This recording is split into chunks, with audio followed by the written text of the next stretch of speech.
Muy bien, buenas tardes. Bienvenidas y bienvenidos al Congreso Internacional de Ciencias Sociales Paso del Norte 2025, que organiza el Departamento de Ciencias Sociales de la Universidad Autónoma de Ciudad Juárez, con el objetivo de incentivar la participación de docentes y estudiantes de las diversas áreas de las ciencias sociales para favorecer el intercambio de conocimientos, proyectar el trabajo realizado en el aula y vincularlo con otras instituciones de educación superior nacionales e internacionales, instancias de gobierno, organizaciones de la sociedad civil, medios de comunicación y con la sociedad. Agradecemos a todas y todos su participación. Me presento, mi nombre es Junel Mandujano y estaré moderando la presentación del libro Animation in Mexico 2006-2022, publicado este año por la editorial de la Universidad Estatal de Nueva York, SANY, en su serie sobre cinema latinoamericano. Antes que nada, les presentaré a quienes me acompañan en este evento. Primeramente, el editor del libro, el doctor David Dalton, profesor de español y director de estudios latinoamericanos de la Universidad de Carolina del Norte en Charlotte. Sus líneas de investigación son la producción cultural y literaria en México y América Latina. También nos acompaña el doctor Rodrigo Figueroa Obregón, profesor de lenguas y lingüística de la Universidad del Estado de Nuevo México, cuyas líneas de investigación incluyen el geocriticismo, la poesía y el posthumanismo, y quien colaboró como autor de uno de los capítulos de este libro. Pues comencemos. El libro que presentamos el día de hoy examina la animación contemporánea en México, uno de los géneros de mayor éxito comercial y menos estudiado del cine nacional. En respuesta a la necesidad de ver el cine mexicano desde la perspectiva del cine comercial, este libro es el primero que estudia el cine de animación del país en el siglo XXI.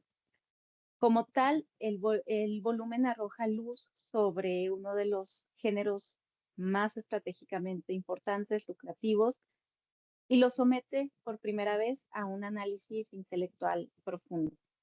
A partir de la historia de la animación, el doctor Dalton identifica dos periodos principales durante los cuales el enfoque se va desplazando del éxito en taquilla nacional a la internacionalización y el streaming. En 8 capítulos originales, pues los autores utilizan diversos enfoques teóricos y disciplinarios para analizar cómo este género ha interactuado con la política y la sociedad mexicana e internacional en general. Ahora quisiera cederle la palabra al doctor Dalton para que nos cuente un poco más acerca de las motivaciones detrás de este proyecto, el proceso de selección de capítulos y pues en sí lo que significa este libro para los estudios de medios, los estudios culturales, los estudios latinoamericanos en este momento de la historia. Adelante, doctor. Muchas gracias. Este, en cuanto a este proyecto, siempre me interesó mucho el cine de animación en México. Yo vivía en Monterrey durante de 2004 a 2006. O sea, yo estaba ahí justo cuando salió una película de huevos y justo antes de eso, ¿no? Algunos de ustedes puede que sean muy jóvenes para eso, pero si comprabas Doritos o lo que fuera en una tiendita, tenían muchas bromas de huevo cartoon. Era algo muy grande, muy importante culturalmente. Y todos tenían bromas de huevo cartoon por todos lados. Los papás se persignaban, ¿verdad? Que hubiera tantas bromas así. ah, Fue con huevo cartoon que aprendí que era un albur, ¿verdad? Porque estaba aprendiendo español. Este, pero siempre fue algo que me interesó, me llamó la atención. Ah, y no sabía exactamente qué hacer con eso, ¿verdad? O sea, cuando empecé a enseñar clases de lenguas ah, como estudiante de maestría en la Universidad de Brigham Young, yo hacía como una actividad de crédito extra donde ponía la película, la segunda película, otra película de huevos y un pollo a los estudiantes para que vieran algo que para mí era más divertido, más interesante que tal vez las películas que normalmente se enseñaban, ¿verdad? O sea, la historia oficial es buena película, pero no es divertida y de la misma forma con estudiantes que están aprendiendo una lengua. Entonces, pues desde ahí siempre tuve ese interés. Ah, En el 2014 salió un libro muy importante en los estudios de cine, cine mexicano sobre todo, que se llama Screening Neoliberalism. Luego fue traducido al español y publicado como La proyección del neoliberalismo. Y en este libro, Ignacio Sánchez Prado dijo que era de suma importancia ver el cine comercial, más que nada en México, que había tanto enfoque en los directores importantes, en los individuos, y no había suficiente estudio sobre la cultura, ¿verdad? Sobre los procesos del mercado en los estudios de cine mexicano. Así que pues con eso empecé a verlo un poco más y decidí que quería hacer como un libro editado con contribuciones de varias personas. Y fue un trabajo bastante fuerte, o sea, tardé años, yo creo, en terminar con eso. Ah, a Rodrigo lo invité luego a escribir sobre Huevo Cartoon y me dio un capítulo así.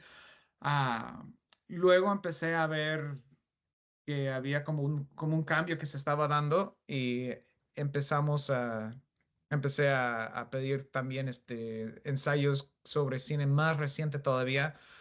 Ah, yo quería tener algunos ensayos sobre la animación como industria. Lamentablemente, como nos pasa a veces cuando escribimos un libro, aunque como 3 o 4 personas me dijeron que sí lo podían hacer, nunca lo hicieron. Llegó al punto que les escribía correos electrónicos pidiéndoles más información, preguntándoles para cuándo me podían mandar algo y dejaron de contestar. Así que pues tuve que cambiar un poco el enfoque del libro, pero quedé muy satisfecho con lo que tenemos.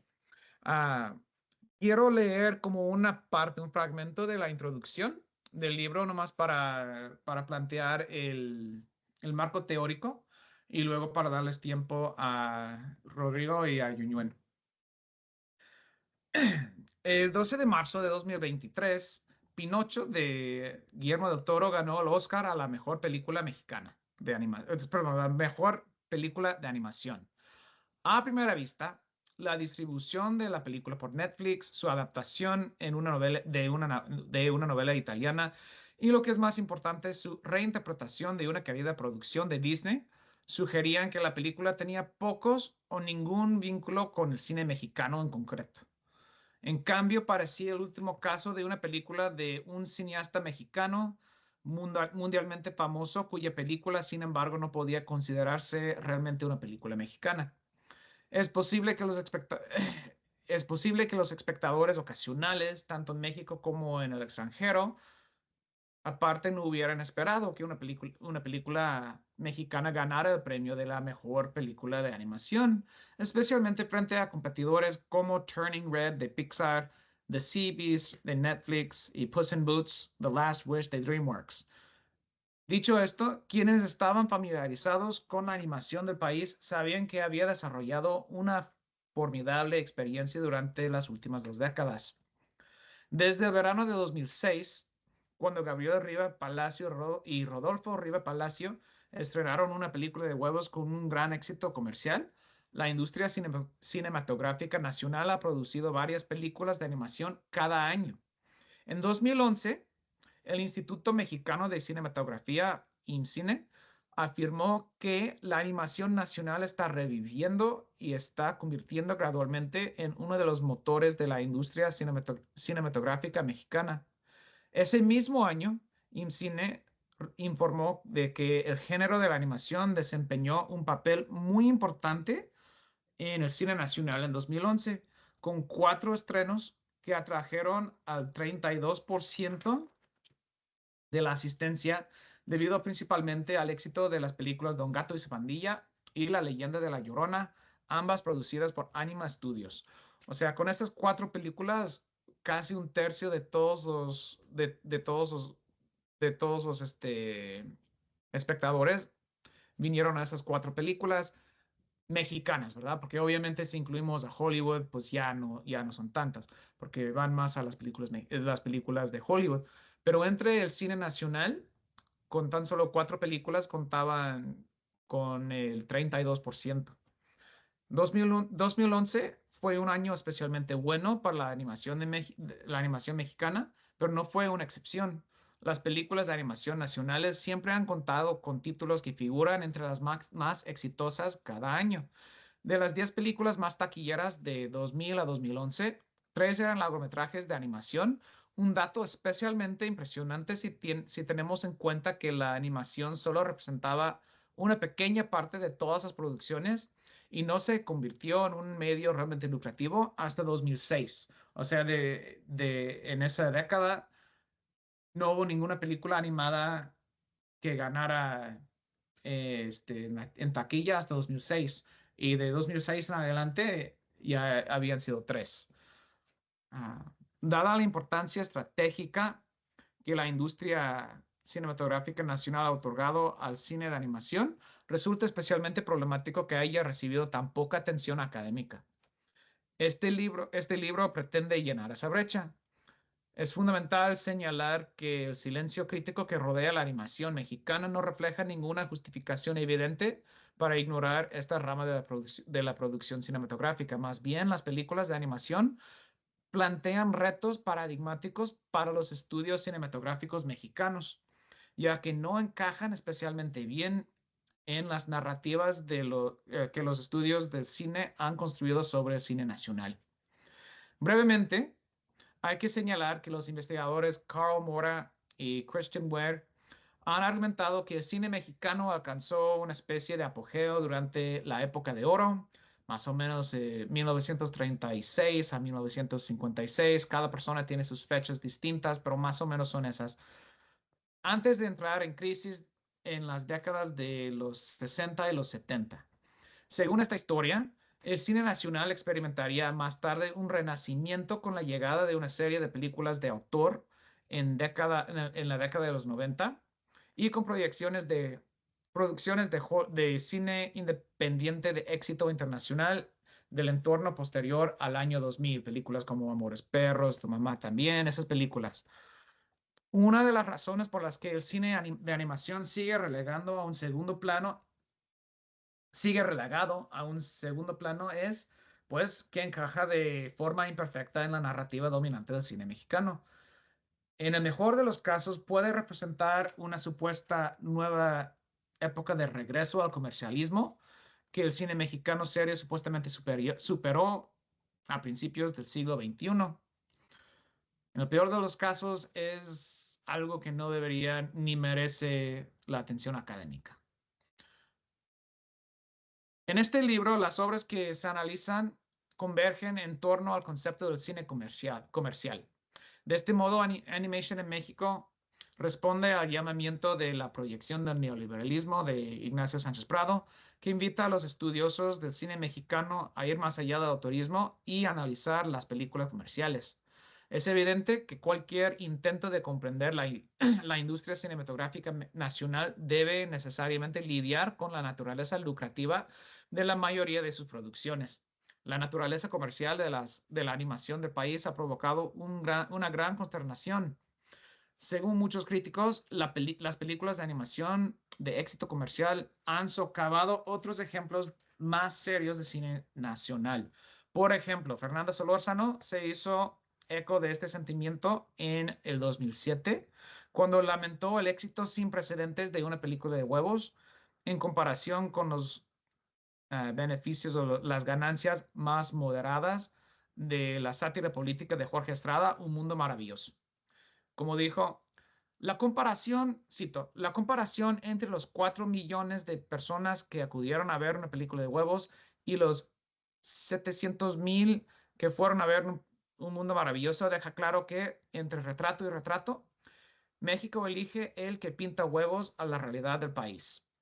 Fin de cita. Bajo la superficie de esta crítica se esconde una suposición tácita de que el cine político, definido de forma muy restrictiva, ¿verdad?, merece necesariamente más atención, ya sea popular, crítica o académica, que las películas de animación producidas para el público popular. En lugar de aceptar esa narrativa elitista sobre qué tipo de cine merece la atención académica, Animation in Mexico sigue la trayectoria de Brian Price y Olivia Cosentino en un libro que se llama The Lost Cinema of Mexico con la Universidad de Florida. Ahí, ahí dicen, y nosotros seguimos esa corriente, ahí dicen que este cine perdido de los 60 y los 70 es un cine que merece ser estudiado y que todavía vemos sus efectos hasta el presente. Ah, al igual que otros cines perdidos, nosotros en este libro, Animation in Mexico, argumentamos que el cine de animación nunca fue realmente perdido.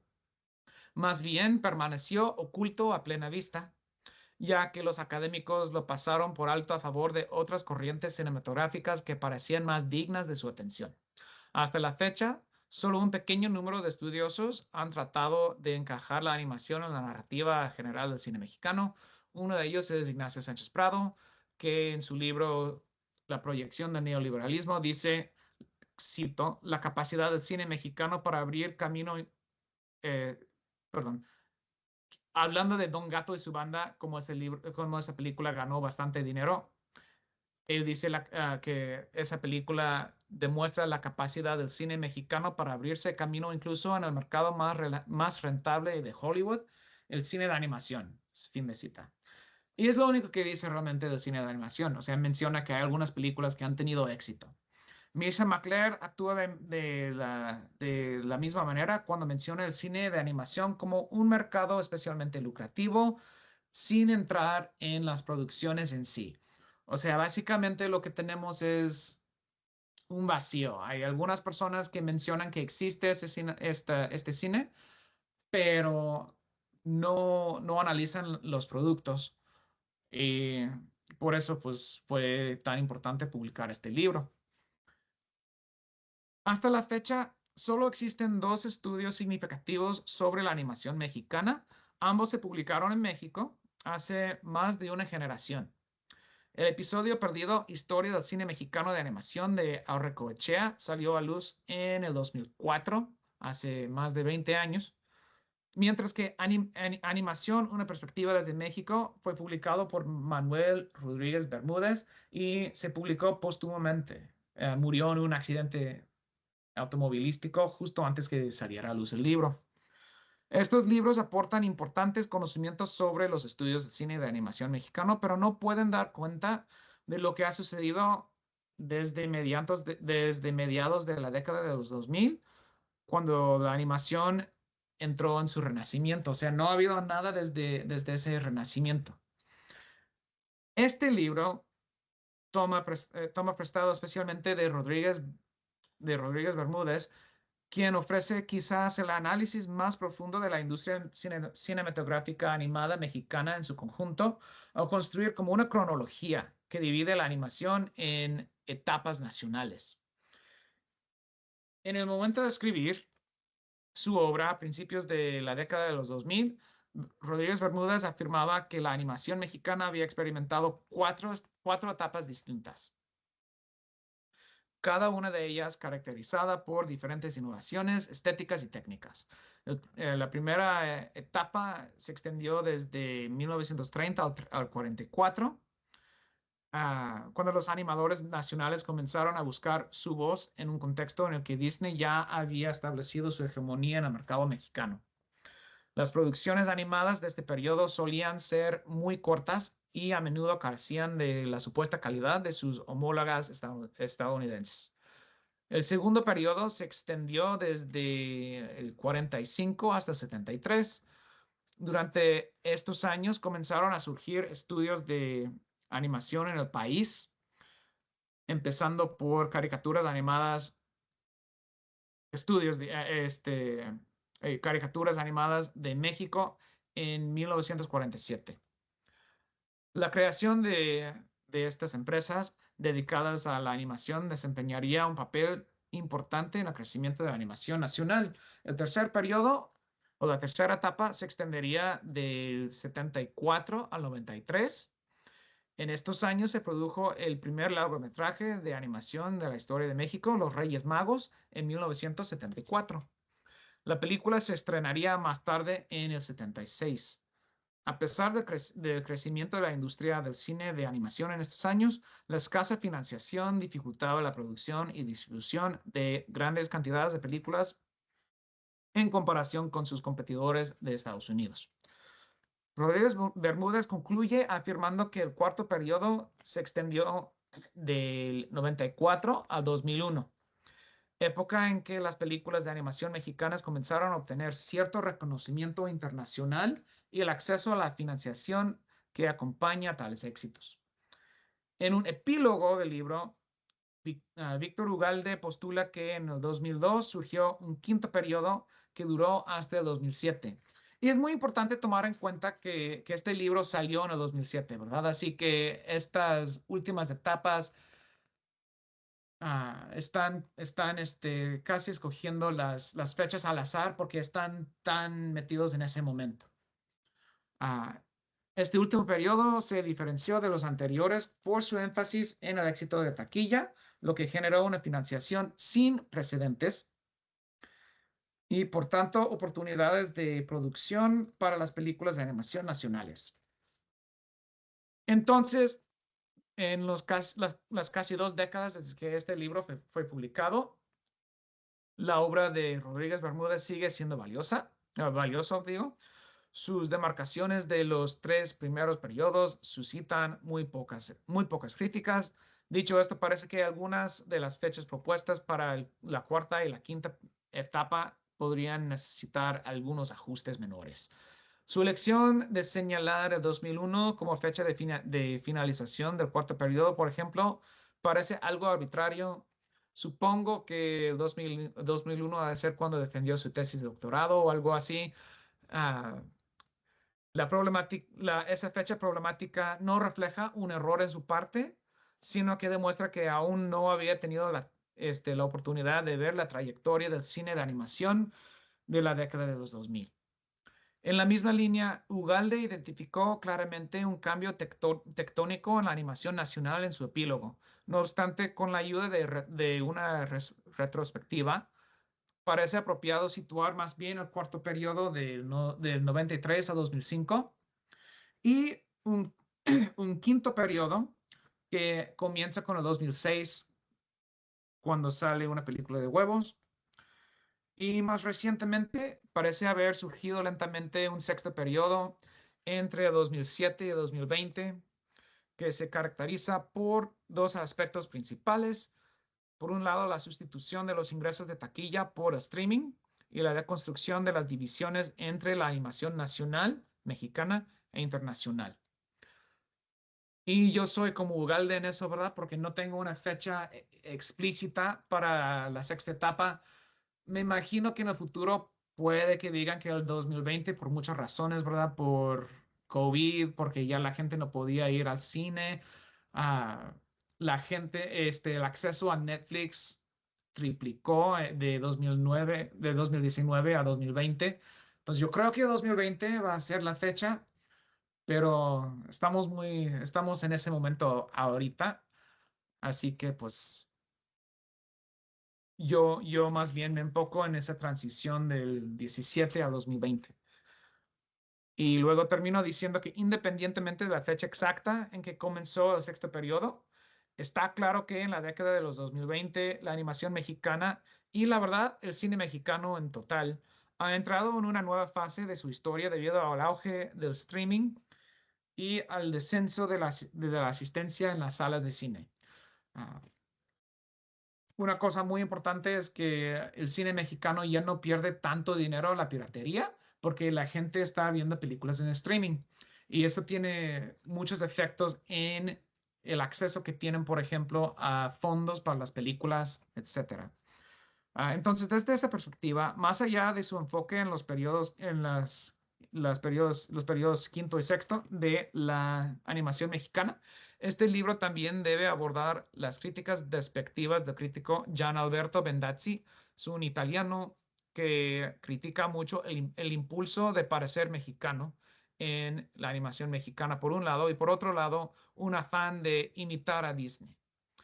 Una vez más, estos críticos y Bendazzi pone en manifiesto su falta de familiaridad con el cine mexicano en general. Estas deficiencias percibidas representan tensiones que han existido en el cine mexicano, tanto animado como no animado, durante décadas. Este libro desafía tales aserciones a través de sus capítulos. El libro se divide en dos secciones, como ustedes pueden ver aquí. La primera habla del quinto periodo y la segunda, el sexto periodo o la sexta etapa. Mi compañero Rodrigo Figueroa Obregón, que está aquí con nosotros, contribuyó a un capítulo sobre Huevo Cartoon, que es la primera franquicia animada de México y franquicia clave del quinto periodo. Y luego mi compañera Yunwen Mandujano contribuyó a un ensayo sobre anime mexicano y streaming, un tema de suma importancia en la sexta etapa. Muchas gracias. Muchas gracias. Bueno, creo que ya quedó bastante claro el contexto tanto de dónde surge el interés por hacer este libro, como en sí el contexto de la animación. Entonces ahora pues le vamos a ceder el micrófono al doctor Rodrigo Figueroa, precisamente para que nos cuente ahora más a detalle esta cuestión del huevo cartoon que como el doctor Dalton nos dice, dio origen a esta nueva etapa y a este auge de la animación en México. Tu capítulo se titula, bueno, en la traducción al español sería Huevo Cartoon, Nuevas Masculinidades y la Poética del Fracaso. Así que, Rodrigo, adelante, a ver, cuéntanos. Muchas gracias. Antes que nada, quiero declarar mea culpa, un poco lo que decía el doctor Dalton, ¿no? Yo estaba en la licenciatura, perdón, en el 2001, cuando empiezan a salir los videos de Huevo Cartoon, tenía 21 años, ¿no? Estaba a la mitad de la licenciatura, y empiezan a salir en línea, y en la época todo el mundo hablaba de eso, como decía el doctor Dalton, todo el mundo hablaba de Huevo Cartoon. A mí me repetían 1000 veces al día, ¿ya viste Huevo Cartoon? Y sí, sí, ya lo vi, ¿no? Y ay, como que están rellenando el pavo y se ponen borrachos. Sí, sí, ya lo vi.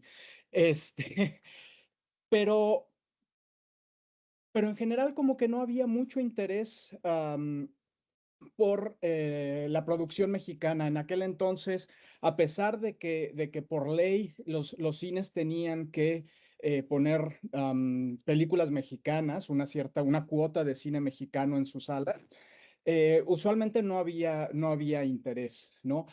Y es Huevo Cartoon quien empieza a crear este interés, pero como dijo el doctor Dalton, no a nivel académico, y eso se vuelve un tanto problemático, ¿no? Al principio eran videos que uno se pasaba entre nosotros a través de correo electrónico, lo que fuera, y es hasta el 2006 que aparece la película, y, y cuando aparece la película, tiene muy buen recibimiento, ¿no? Que obviamente para quienes crearon la película y para el cine mexicano en general es fabuloso, pero por otro lado también hay una cierta reticencia de la académica a casi todo lo que sea éxito comercial, ¿no? Entonces, en ese sentido, hay ahí una serie de problemas, pero se vuelve una saga. Y precisamente, como decía el doctor Dalton, bueno, hay en los últimos años en la academia hay una revalorización del cine comercial y afortunadamente del cine de animación, como este libro propone hacer, ¿no? Y, y en ese sentido, cuando él me invita a participar, pues yo me pregunto una serie de cosas, ¿no? Número uno, ¿cómo se relacionan estas películas con la idea tradicional de lo que es ser mexicano, ¿no? Y tradicional me voy a los textos muy clásicos, me voy a Ramos, me voy a Bartra, me voy a Octavio Paz, ¿no? Pero también cómo se relaciona con lo que está sucediendo en su campo. Esta es una película de animación y es una película que se trata de cómo crece un animal, ¿no? En este caso, un pollo, bueno, de su paso de huevo a gallo, ¿no? Y entonces ahí con quien contrasto es con Buscando a Nemo, que fue la gran película, ¿no? En el 2003, de animación, ¿no? Y que todo el mundo conocíamos y estábamos obsesionados con ella porque es una película muy, muy divertida. Pero en ese sentido, entre estos dos polos es que tomo una película de huevos y la saga en general, ¿no? Eh, Tomo también a Brian Price, ¿no? Precisamente de ahí surge el título, porque de mi capítulo, porque él propone esta idea de la poética del fracaso para la novela histórica. Y entonces me parece que durante el siglo XX, ¿no? Con una serie de fracasos en México, de muchos tipos, se vuelve exactamente una poética del fracaso. Se asume que el mexicano va a fracasar en donde está la belleza, en donde está el logro, por llamarle de alguna manera, es en cómo responde uno ante el fracaso, ¿no? Y en ese sentido, por ejemplo, a mí me parece muy interesante lo que pasa con el Canelo Álvarez, ¿no? Que o sea, es un tipo que ha tenido todo el éxito del mundo y en México hay mucha gente que lo apoya, pero hay mucha crítica, ¿no? A pesar de que el tipo ha ganado todo lo que ha podido ganar y ahora que lo perdió, mucha gente en México se alegró, ¿no? Yo no entiendo, pero ok, ¿no? Pero tiene que ver, me parece, un poco con esta idea del culto y la poética del fracaso. Entonces, en ese sentido, ¿no? Analizo la idea, por ejemplo, la idea que Ramos, Paz y Bartra proponen de un poco la violencia como un rasgo fundamental de la masculinidad mexicana, ¿no? Y que se ve también en el cine perdón, de la época de oro, se ve hasta los años 90. Sin embargo, empezamos a ver en una película de huevos que esto va cambiando, ¿no? Toto, en la primera película, tiene que escapar de los humanos, por un lado, porque puede ser desayuno, ¿no? Y por otro lado, tiene que escapar de los huevos de reptiles. Pero los huevos de reptiles vemos, sobre todo en el personaje de Coco, que no son tan violentos como parecerían, ¿no? Se empieza a proponer una idea que el ser humano no es, el hombre específicamente, no es tan violento, ¿no? O no es una característica natural en términos generales, ¿no? Entonces, y esto va a haber un cambio, que esto es lo que a mí me interesa mucho a través del TLC, ¿no? Que en el 2001, 2006 todavía no teníamos tan claro qué es lo que iba a pasar culturalmente con toda la cuestión del TLC, pero ya ahora la distancia se puede ver con mayor claridad, ¿no? Y es un mayor énfasis en el individuo, ¿no? Y una estigmatización casi, podría decirse, de las luchas colectivas. Entonces vamos a tener a Toto y a Coco como dos seres individuales que tienen que enfrentarse a su propia naturaleza, ¿no? A lo que los adultos les dicen que es ser un cocodrilo y ser un pollo, ¿no? Um, Algo también muy interesante, por ejemplo, um, es la idea de huevos, ¿no? En general, ¿no? Porque eh, una paradoja muy extraña en la metáfora del huevo como testículo, ¿no? Que yo lo comparaba con el inglés, ¿no? Decirle nuts a los testículos, ¿no? Y decía, pues, ok, los nuts son más pequeños, pero los huevos de gallina son más grandes. Pero por otro lado, los huevos de gallina son muy, muy, muy frágiles, ¿no? Y entonces, y esto es una idea que ya se ha analizado en el cine mexicano ampliamente, ¿no? La idea de la fragilidad masculina, la idea de la masculinidad queer que está desde la época de oro, etcétera, ¿no? Entonces, en qué medida es que uno puede o no aceptar esta vulnerabilidad? Y algo que llama mucho la atención de Toto es que desde el principio acepta esa vulnerabilidad, ¿no? Acepta que no puede pelear contra todos, ¿no? Acepta que es frágil. Algo similar pasa con Coco, que aunque es un cocodrilo y su naturaleza es matar, pues dice, no, yo quiero ser actor, ¿no? Y yo decido cuál es mi naturaleza. Algo similar pasa en Nemo, ¿no? En Buscando a Nemo, que es el personaje principal, Nemo, no tiene que luchar, ¿no? Es un personaje además llamémosle una discapacidad, aunque no es tanto como tal, pero es un personaje que dice, como yo estoy bien, ¿no?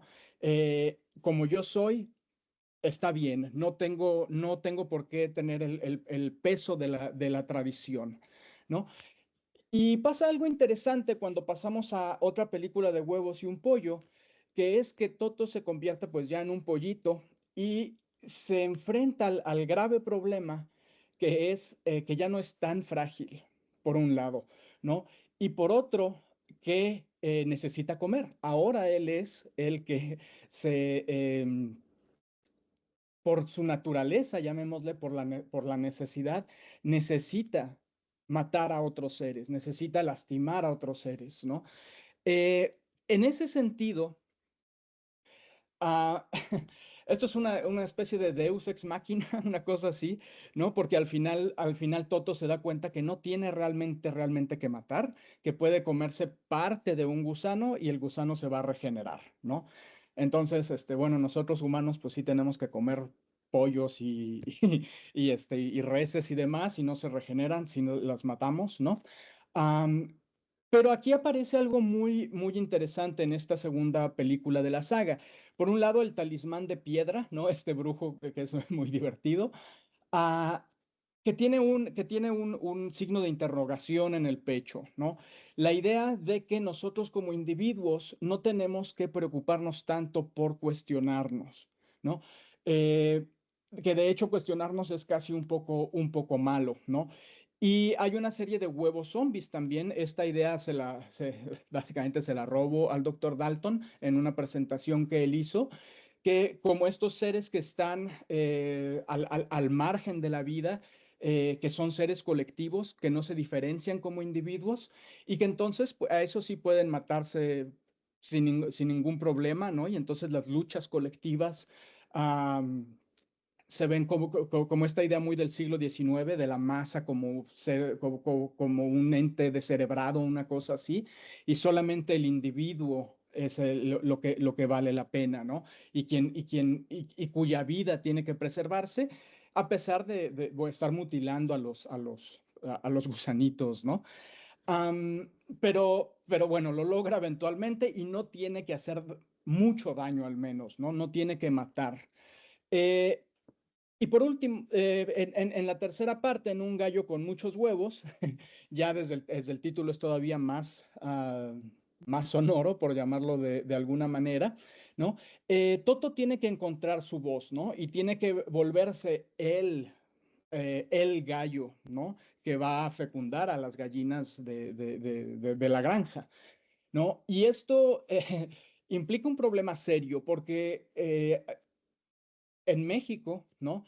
Al menos eso se lograba a través de la violencia. Aquí no va a haber casi que escape, ¿no?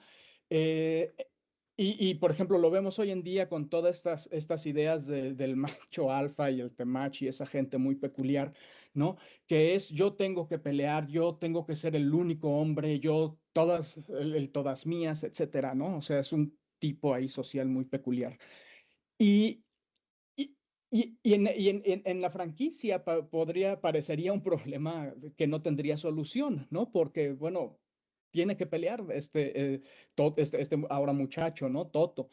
Am, Sin embargo, la franquicia encuentra una salida muy interesante. Sí lo mete a pelear contra Banquiboide, ¿no? Que es un gallo de pelea, ¿no?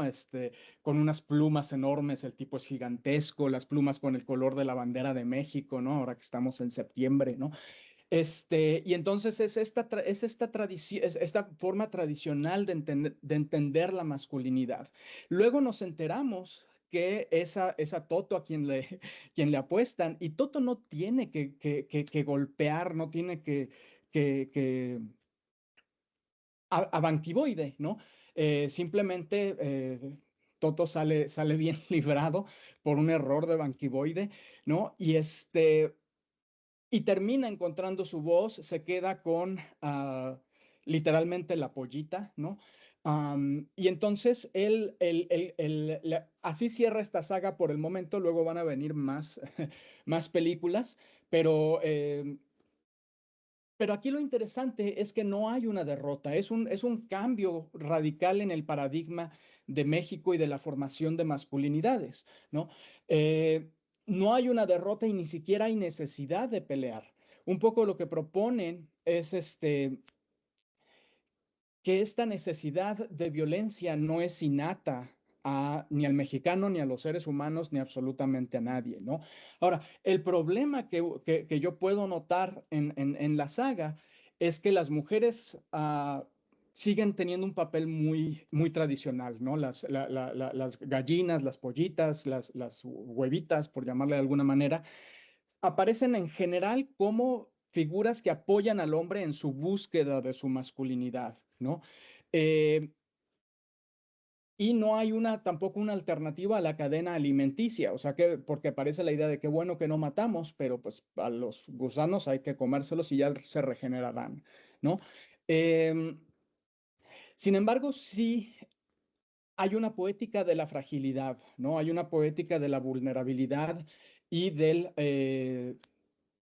acompañamiento. Somos individuos, pero de alguna manera u otra estamos acompañados de otros seres, algunos de ellos mujeres, ¿no?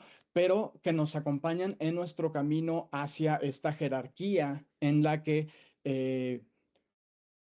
como diría la Biblia, ¿no? Un yugo amable, ¿no? Donde este ser masculino está hasta arriba en la jerarquía, pero no hace daño, no quiere lastimar a la gente, no es violento, ¿no? Entonces, esa fue mi contribución al volumen que editó el doctor Dalton. Muchas gracias. Muchas gracias, doctor Figueroa. Mm, Sumamente interesante.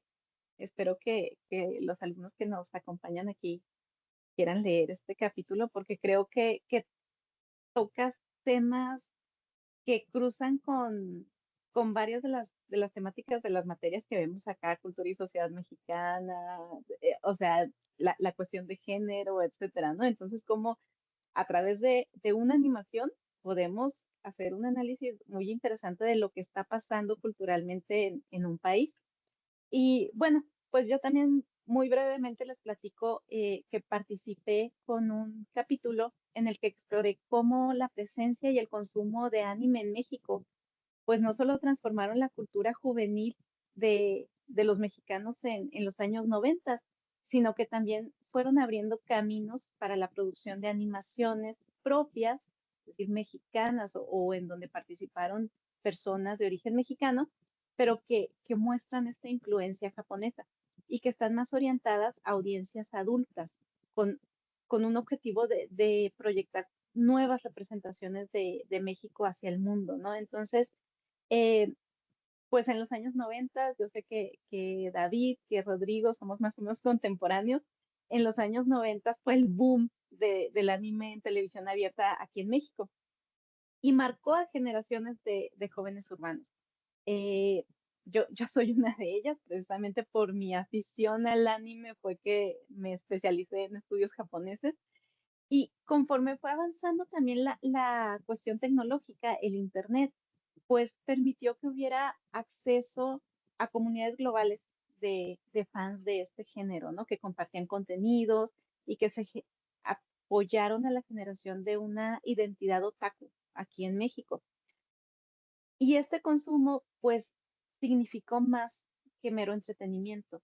Realmente cambió la percepción también sobre lo que era la animación, mostrando que podía ser un medio narrativo no solamente para audiencias infantiles, sino también para adolescentes, también para adultos, con tramas mucho más complejas, con temas más maduros, a veces polémicos, pero bueno, a fin de cuentas como que abrió un poquito esta idea de lo que era la animación.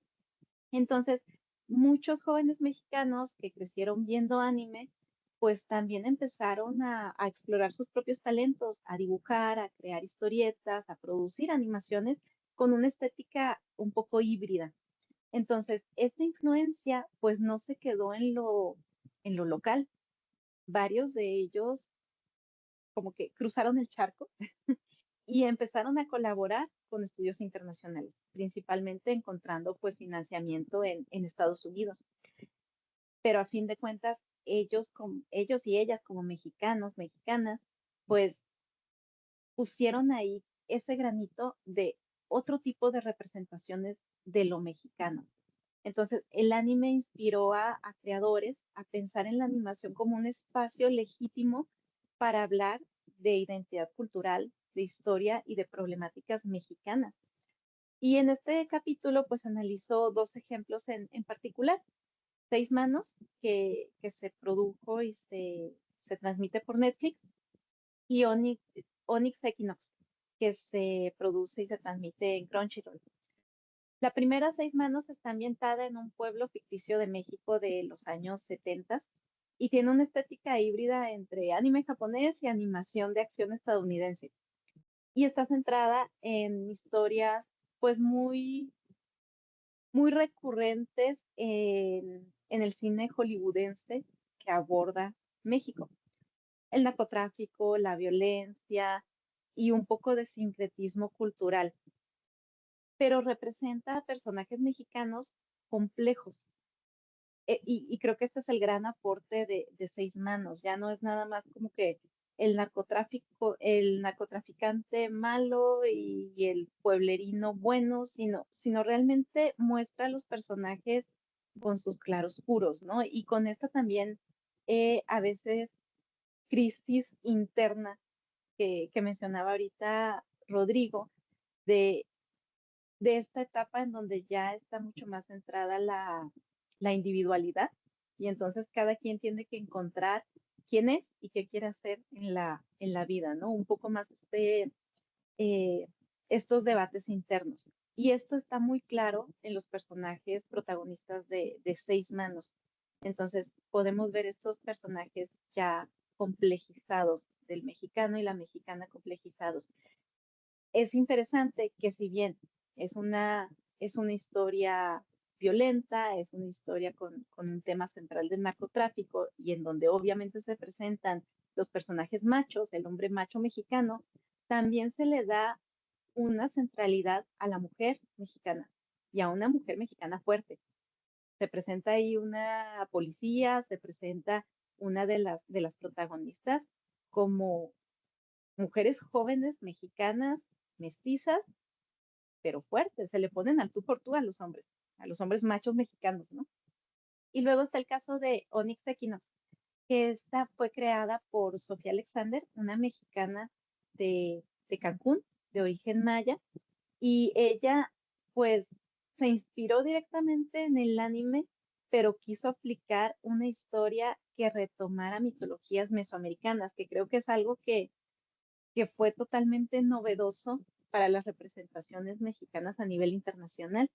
Entonces, con esto ella buscó reivindicar lo indígena como parte central de la representación mexicana en estos medios globales, o sea, a través del streaming de Crunchyroll, dirigido pues a fans del anime, presentar ahí una faceta de México que normalmente no se ve representada ni por Hollywood ni por México. Entonces, pues es un ejemplo claro también de cómo el anime puede servir para reimaginar ciertas narrativas propias desde América Latina, ¿no? Entonces, bueno, sin duda el anime ha sido más que un consumo cultural en México, ha detonado nuevas formas de representación audiovisual y ha inspirado a a muchas audiencias de anime a hacer creaciones propias. Entonces, pues como investigadora y como espectadora y como otaku que creció con el anime en los 90, me parece fundamental reconocer que estas narrativas híbridas son también una manera de reapropiarnos de nuestra imagen en el mundo. mostrando que México pues no es solo lo que Hollywood ha querido contar, sino una cultura en diálogo constante con lo global. Entonces, pues en este contexto quiero hacer una pregunta a ambos doctores y sobre todo en su localización como, como académicos, como estudiosos, eh, que están en constante cruce cultural con México, con Latinoamérica, pero ubicados en Estados Unidos. Como profesores de estudios latinoamericanos, ¿qué nos pueden comentar sobre la relevancia del estudio de la cultura, de los medios mexicanos, latinoamericanos, en el contexto actual de las relaciones, pues, entre Estados Unidos y el resto del continente? ¿Qué papel creen que puede jugar la animación y el cine, los medios en general, el entretenimiento, que a veces, como ustedes mencionaron, es muy desdeñado por la academia formal? Es como, "Ay, ¿cómo vas a estudiar animación? ¿Cómo vas a estudiar, no sé, ídolos, cantantes? Por favor, eso es banal, no tiene relevancia". Pero, ¿qué papel consideran que juega este tipo de contenidos, pues en el diálogo, en diálogo político y social de lo que estamos viviendo en la relación de Estados Unidos con México y con América Latina? Entonces, comienzo con David. ¿Qué nos puedes comentar al respecto? Muchas gracias por la pregunta. Mira, algo para mí muy importante con el cine de animación sobre todo es que es algo popular, ¿verdad? Y por lo mismo es como nos da como una pantalla, ¿no? De una forma de pensar mexicana que es tal vez, que va dirigido a los mexicanos, ¿verdad? De una forma que tal vez una película artística tal vez, o sea, también va dirigido a los mexicanos, pero también muy explícitamente va dirigido a audiencias extranjeras que también van a pagar en taquilla y es una parte muy importante, ¿no? En su plan. Entonces, algo que pasa aquí es que puedes ver elementos de la cultura mexicana sin filtros, ¿verdad? Así que se puede abrir como un diálogo. Los estudiantes pueden conocer ideas de una forma que tal vez no se verían con, con otros géneros. Aparte de eso, yo creo que eso es muy importante. Ah, tanto Rodrigo como yo estamos ubicados en Estados Unidos, pero también tenemos muchos estudiantes que son de América Latina. Este, yo tengo bastantes, más o menos el 20% de mi universidad son latinos o de México, del Caribe, Centroamérica. En el caso de Rodrigo, ha de ser más, porque está en Nuevo México. Pero, por ejemplo, apenas estaba en una clase con muchos estudiantes de primer año y les enseñé este libro, les puse ahí en la pantalla, la portada. Y de inmediato pude ver que algunos de esos estudiantes eran mexicanos porque se rieron, porque reconocieron, ¿no? Al huevo cartoon y se emocionaron mucho. Y empecé a hablar de eso y en sí les estaba hablando a ellos, pero también para que los demás también escucharan. Y en este caso, para mí, lo importante era que estos estudiantes se sintieron como vistos, ¿verdad? De que su cultura se estaba viendo y valorando, porque muchas veces van a la universidad y esos estudiantes piensan que su español no es propio. O sea, yo hablé con un estudiante hondureño hoy que me dijo que no quería tomar clases de español en Estados Unidos porque enseñan un español propio de España, ¿verdad? Le dije que no es así. Ah, pero también esta idea de rescatar y demostrar que hay producciones culturales mexicanas importantes.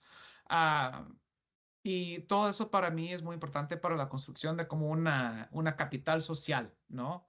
Un capital social entre los, los estudiantes que lo ven y los productores, ¿no? De estos productos culturales.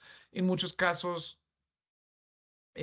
aunque se trate de temas distintos, ¿no? Es esta habilidad de crear como un diálogo cultural que es muy importante. En muchos casos sí podemos ver críticas fuertes de la relación entre Estados Unidos y México. O en la cuarta película de Huevo Cartoon le hacen mucha burla a Putin y eso es antes de la guerra contra Ucrania, ¿verdad? Pero la mala tiene como un póster de Putin en su cuarto y es una bruja rusa, creo, que roba huevos de México y los vende en África. No me pregunten por qué es así, pero así va la película. Y, o sea, podemos ver puntos de vista políticos que luego no se verían en otros tipos de producciones. Eh, no sé si Rodrigo tiene otra cosa que agregar. Sí, fíjate que un poco siguiendo con lo que decía David y gracias por la pregunta, Julian, porque es muy buena. Yo llegué a Estados Unidos hace 13 años y yo soy mexicano, ¿no? Y me llamaba mucho la atención que yo le decía a la gente, ah, sí, soy de México, y me decían, ah, los mexicanos son así y así. Yo, ¿qué? Pues algunos, supongo, ¿no? No sé, ¿no? Este, ah, y la verdad es que yo también tenía muchas preconcepciones sobre Estados Unidos, ¿no? Y en estos años he aprendido mil cosas y me parece un país increíblemente complejo, ¿no? Y muy rico y lo que sea. Pero creo que una de las cosas que hace exactamente este tipo de producciones es de una manera muy divertida y muy accesible presentar estas complejidades, ¿no? Cómo se ven los mexicanos a sí mismos, de qué se burlan de sí mismos, qué nos tomamos muy en serio, ¿no? A veces demasiado en serio. Y otra cosa muy interesante que decía David es, por ejemplo, mis estudiantes aquí en Nuevo México, en el sur de Nuevo México, a 40 minutos de Juárez, son 90, varía según el semestre, pero entre 90 y 100% latinos, ¿no? De repente tengo un estudiante anglo, ¿no? Pero no es tan común. Entonces, algo que sí me ha pasado, por ejemplo, que yo me especializo en literatura y cultura mexicanas, es que a veces a mis estudiantes que no son mexicanos les encanta y otras veces les saca mucho de onda cómo México se ve a sí mismo o cómo ve a otros países de Latinoamérica, ¿no? Y yo creo que eso es un punto que los mexicanos no hemos visto muy bien, nuestra relación con el resto de Latinoamérica.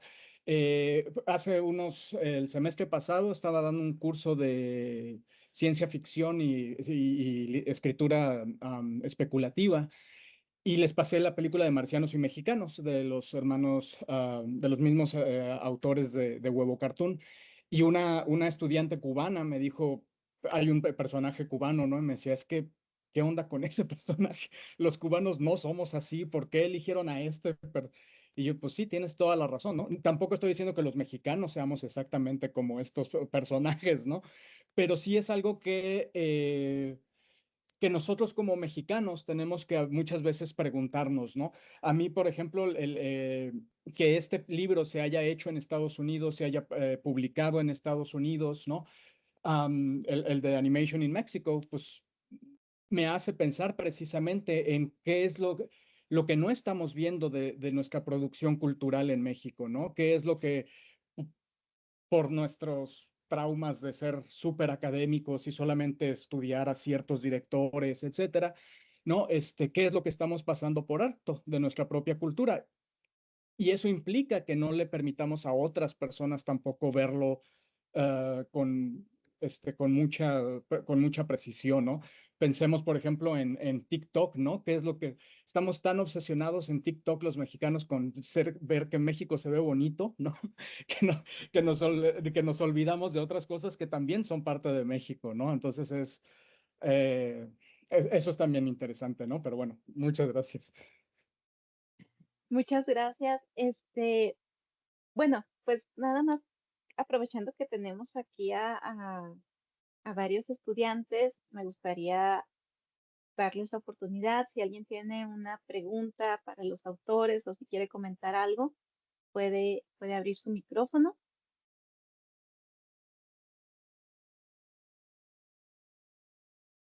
¿no? Bueno, pues entonces, no sé si hay algo más que quieran comentar, David o Rodrigo. Bueno, pues entonces agradezco profundamente al doctor David Alton y al doctor Rodrigo Figueroa por sus intervenciones y a todos ustedes por acompañarnos. Queda claro que el libro pues es bastante atractivo. Espero que se animen a buscarlo, solicítenlo en la Biblioteca Central para que lo compren y lo tengamos aquí disponible para la UACJ. Eh, Como vieron, es muy interesante, no es nada más un análisis académico, sino también cultural, y también pueden encontrar además quizá producciones que ni siquiera conocían y darles una checada, ¿no? Eh, es obviamente una fuente que va a ser básica para situar a la animación dentro de corrientes más amplias del cine, de la industria del entretenimiento, y pues les invitamos a buscarlo, a leerlo. Se puede encontrar en versiones físicas y digitales, en Amazon, en librerías. También está disponible desde bases de datos académicas como JSTOR, que tenemos acceso aquí en la UACJ, entonces también por ahí lo pueden buscar. Y va a salir la versión paperback, ¿verdad? Próximamente. David, ¿cuándo sale? Según me dicen, el 15 de octubre. Entonces ya casi, que Ya eso, menos. eso es mucho más accesible también para adquirirlo. Y bueno, claro, les invitamos al resto de los eventos del Congreso Internacional de Ciencias Sociales Paso del Norte 2025 y la grabación se va a quedar grabada aquí. Yo también me voy a encargar de subirla a las redes sociales y se la compartiré tanto a Rodrigo como a David para que también ellos pues nos hagan el favor de, de pasarlo. ¿De acuerdo? Entonces, pues muchísimas gracias, buenas tardes y un gusto tenerlos aquí.